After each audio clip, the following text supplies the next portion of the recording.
Gary. Gary, can you hear me? I can, Barnaby. How are you, mate? Okay. Yes, I'm depressed, mate. I'm depressed. But Gary, I've got about 8 minutes left. I've got one other person to speak to, so probably 3 or 4 minutes. But tell me how you're. What did you think of that overall? Any positives to be found? Yeah, there's a few positives to be fair. I thought Brandon Austin was excellent today. First full game for Tottenham. I think he looked really assured. I much prefer him to Forster, obviously. I thought Bergvall was really good. I thought we commanded the midfield, certainly in the early part of the second half, first sort of 10, 15 minutes second half. And I actually thought Reguilon did really well when he came on. He never let himself down, considering he's sort of been out in the wilderness for a period. Thought he actually did really well. But there's a lot of negatives as well, Barnaby, isn't there, unfortunately? And that for me is the issue. What are the most pressing negatives as we go into a run of games against the two best clubs in the country? Yeah, I mean, I've put some notes down. Excuse me, as I was watching the game, and I thought the first goal with the handball. Obviously, it was a ridiculous decision. The Premier League have obviously scrapped the handball rule and not told anybody. But I just thought we overplayed out from the back. I thought we kind of created our own issue there. I thought the second goal, Spence switched off, and obviously then it was an easy sort of tap in. Yeah. Johnson looks like he's running in treacle, in particularly when he goes back. I heard what you said to the other gentleman, in respect of, maybe he's being told not to run back, but even when he's running back, he's jogging, Barnaby. He's not sprinting. I agree. Jogging. I agree. Werner's a complete passenger. Shouldn't ever get on that pitch again for us, in my opinion. And it's just we've conceded. They said a stat on the commentator. We've conceded 20 league goals this season. We're wide open.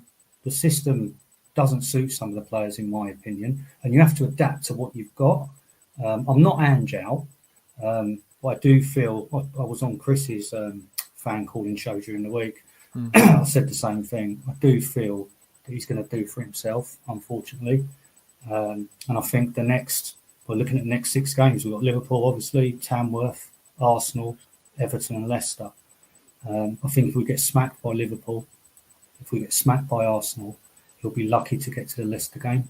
Where do we go? If we get rid of him, where do we go?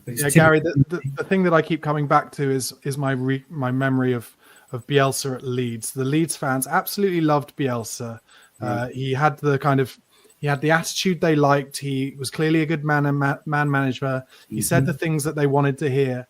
But in the end, for the Leeds board, it was just too much. Yeah. And they had to do it. And I kind of agree with you that I just think, at the moment, I have to say, I think the only thing actually maybe keeping Ange in a job is how Amorim has started at Man United. I think that has really shown that actually it doesn't always work to change someone and get the new manager bounce, even if you pay huge and exorbitant compensation to get the manager who's the most sought after. And at this point, I think that is kind of keeping Ange in the job.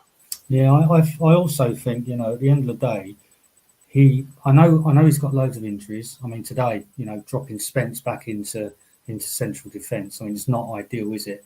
But I think at times where he has had the opportunity to even look at changing the system, trying to adapt to the teams we're playing. We just play the same way, like you said earlier, we're wide open, and it's just a couple of passes, simple ball over the top, and the answers, it's always the same outcome, isn't it? Every time. It's always down the left-hand side as well. Absolutely. I mean, both sides, but that down the left-hand side, that's where teams are just going to get in every time.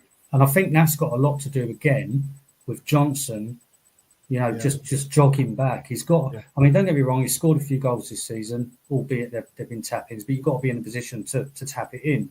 Yeah. But when the ball's going the other way, Porro's sprinting, and then he's got two players there. Which he's up against, and Johnson's like 40, 50 yards down the pitch, trotting back. It's shocking. Absolutely shocking. Gary, I completely agree. Gary, I've got to speak to one other caller before the end. But listen, thanks so much for being a part of the show, and let's speak again after the next game. Appreciate it. Take care, mate. Cheers. Bye-bye.